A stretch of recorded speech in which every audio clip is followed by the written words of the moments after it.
Instead of actually begging and running around developed economies, we must cut our consumption to the ability of our own economies.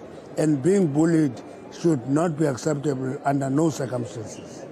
What do you... Well, we wouldn't want to comment on the internal processes of the United States. As we understand it, it still has to go through their own internal mechanisms. So we won't comment as yet until we have officially received the agreement, the accreditation requirements, and we'll then take it from there. But we note it at this stage. Africa and the US, there are diplomatic channels that are there. Yes, and the US must use them and not just allow its president to stand up publicly and insult us and accept us and expect us to accept that because it's a big force and a big economy. We can't do that. We must resist that. We have a sovereignty that should be proteced. We have a country. The question of land, the land of our forefathers and our foremothers must return to our people without any fail and without any payment of compensation. And it must happen now. With this standing threat that, because you passed an Exploration Act, therefore Trump would withhold funding to South Africa. And I said, let's not mobilize Africa. Let's withhold minerals to US. That is it. If they don't give us money, let's not give them minerals.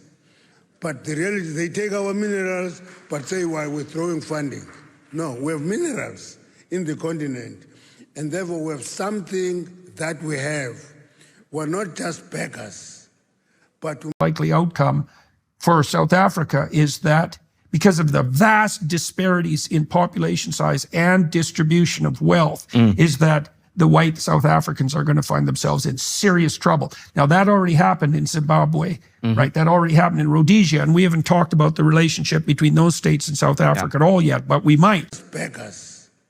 But we must just use that endowment for our benefit as a continent. But if, as a continent, we are frightened, we fear everything, we are going to collapse, and will collapse with minerals at our doorstep. So my appeal is that Africa is the world's richest mining jurisdiction. And that issue is an issue that we must internalize as a continent, use it to our advantage. These people must not tempt us again. These people who are of the other color must not go back to that racism which drove us to the forest. We are still there. We are still alive. And it's ngayisusa nanini.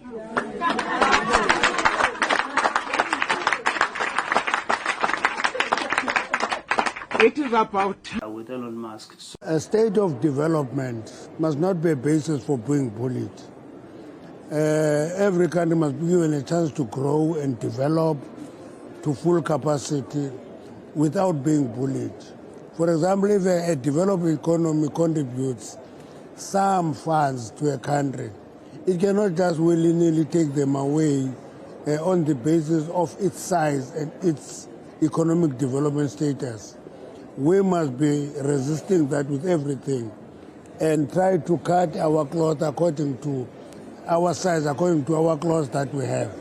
The United States is positioned to cultivate mutually beneficial relationships with our African partners, to strengthen America's strategic position on the continent, to unlock economic prosperity across the continent. Go through. If it's not going through, we'll cross that bridge when we come there. Do you think this could be what collapses the GNU? It will not collapse the GNU. People who do not want to be in government, want to be oppositioners within the GNU, will themselves take a walk. Okay. Against the AfriForum, based on what they have done.